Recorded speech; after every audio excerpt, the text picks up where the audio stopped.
২৯-এর সকালে ঢাকার আকাশে হঠাৎই ঘন হয়ে আসে কূটনৈতিক উত্তেজনার মেঘ। ব্যস্ত নগরের ছন্দে যেন ঢেউ তোলে এক অনির্ধারিত প্রতিধ্বনি। তুরস্কের সামরিক সংযোগ রেখা ধীরে ধীরে ছায়া ফেলছে বঙ্গীয় ভূখণ্ডে।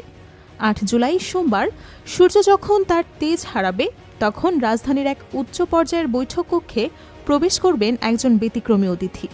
তার আগমনে বদলে যেতে পারে বাংলাদেশের প্রতিরক্ষা ইতিহাসের এক নতুন অধ্যায়।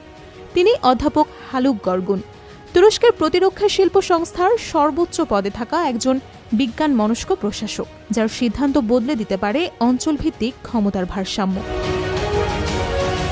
এই একদিনের সফরের পেছনে আছে বহু মাসের নীরব আলোচনার ছায়া। অন্তর্বর্তী সরকারের প্রধান উপদেষ্টা অধ্যাপক মোহাম্মদ ইউনুসের সঙ্গে তার সৌজন্য সাক্ষাৎটি শুধু প্রথাগত সৌজন্য নয়, বরং একটি প্রতীক, একটি বার্তা।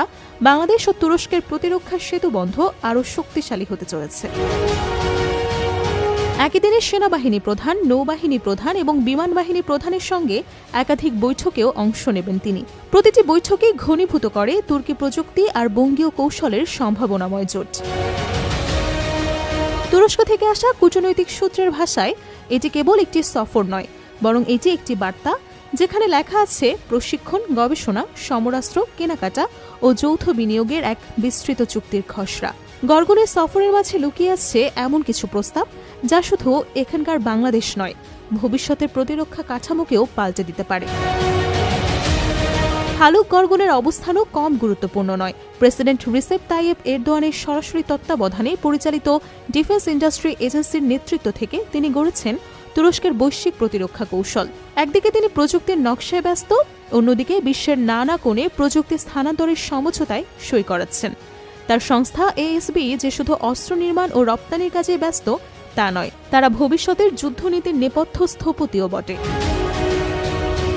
তুরস্কের প্রতিরক্ষা মন্ত্রী ইয়াসার গুল যখন আন্তর্জাতিক সম্পর্কের রাজনৈতিক সমীকরণ সামলাচ্ছেন, তখন হালুক গর্গুন নিজে দেখেছেন কৌশলগত প্রক্রিয়া, প্রযুক্তির প্রভাব এবং প্রতিরক্ষা বিনিয়োগের চূড়ান্ত বাস্তবায়ন।